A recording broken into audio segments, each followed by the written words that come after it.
iHeartRadio Broadway, driven by Mercedes-Benz. Well, it's been just a fantastic experience at this point in my life. I'm in my 30s, and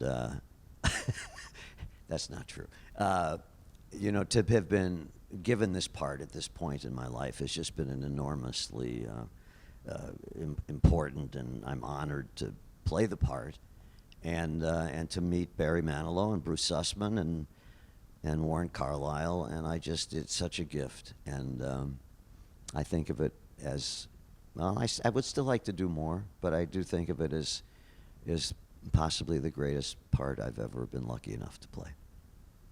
Well, what happened is that I had told my agents that I didn't want to play any more 70-year-old rabbis, and then all of a sudden they called me one day and they said, "Hey, Chip, we've got an audition for you to be a 70-year-old rabbi," and I said, "Well, didn't we talk about this?" And they said, "I think you should read this." And I said, "Well, what is it?" They said, "It's a show by Barry Manilow and Bruce Sussman." I said, "Barry Manilow, it's gonna be, what are we doing? Chuppah Cabana? I mean, like, what's it, And they sent me the material, and it was just fantastic. And Barry sent me the score, and with him singing it, Barry sang all of my stuff, and it was just. It was thrilling from the first day. We all did a lot of research, but I didn't feel I had to travel too far to become this character. I mean, I'm the right age.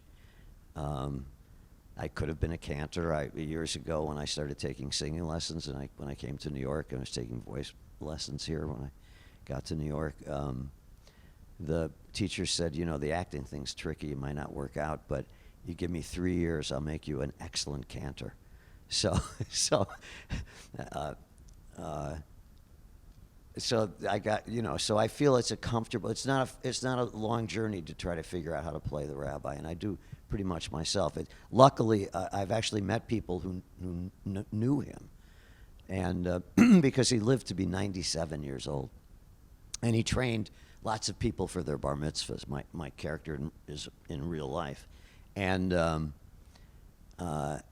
they loved him. People thought he was funny and emotional, and so I use parts of myself to be that way, and I think it works. But I did do a lot of research about the facts of his life and how he came from Poland to Germany, and I did that. But pretty much I feel I'm similar enough that it's comfortable. Well, I had to brush up my Hebrew. I mean, I was bar mitzvahed. I actually, I had to stand on a stepping stool to see over the lectern, and in my Haftorah section, I tripped. I was nervous, and I fell backwards into the rabbi's arms, and he's this is a weird story. He kind of smelled like Menon aftershave. So now every time I go into CVS, it's an emotional experience for me. So, what was the question? Preparation.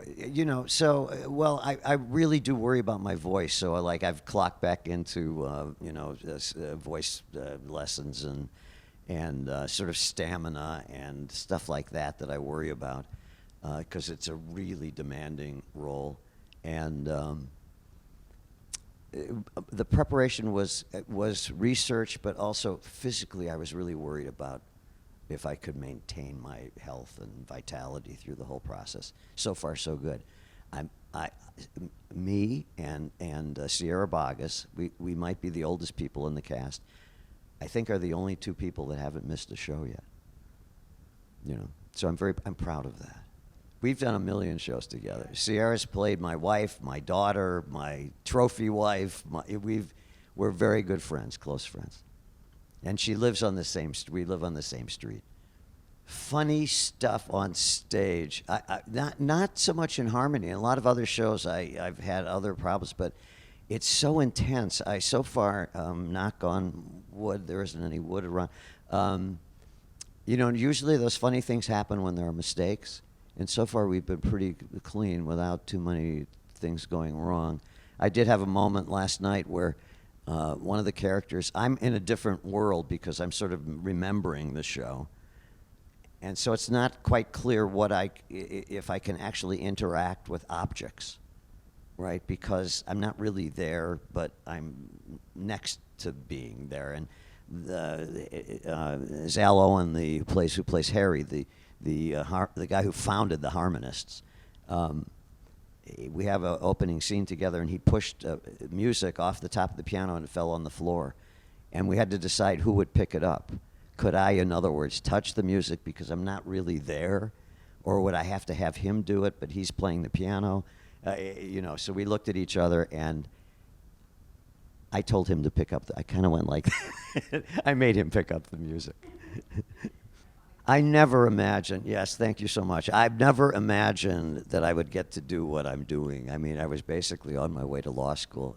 Probably people in the business who think I should have kept on that path. But nevertheless, I got to be, Steve Sondheim, I got to, be at his house and work on shows with him when he would set keys that would be appropriate for my vocal range. And you're thinking, like, what am I doing here? I was at his 80th birthday celebration at Lincoln Center, Sondheim. And Mandy Patinkin and I are good friends, and we both, after we finished our numbers, we were all crying and Mandy and I were hugging each other. And he said he was from Chicago and I'm from Milwaukee, and we were just saying, what the hell are we doing here? How did this happen? And so that's been a great thrill. And then, of course, really, really important to me has been Bill Finn and all the falsetto shows. I was in every iteration of that. And Bill was one of the first persons I met when I was here, when I came to New York. And he's family and such a close friend, and also really responsible for, introducing me to James Lapine, and then Lapine introduced me to Sondheim, and suddenly I'm off and running in these beautiful, important shows, and I just feel like the luckiest guy on the planet.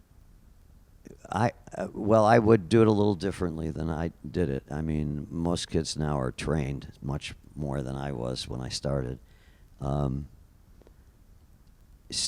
Keep at it is basically, it can be so disappointing when, there is some rejection, and you have to be thick-skinned enough to deal with that.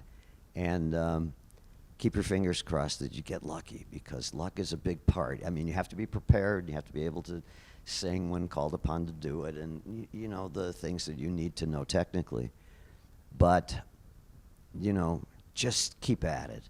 And I found a home base. I was very lucky because early on in my career, Playwrights Horizons was my home base. I just, they hired me for everything, and I met them, and Bill Finn was there, and Wendy Wasserstein, all these people that I got to know and became friendly with, and I had a place to go and people to hang with, and that was a big help. iHeartRadio Broadway, driven by Mercedes-Benz.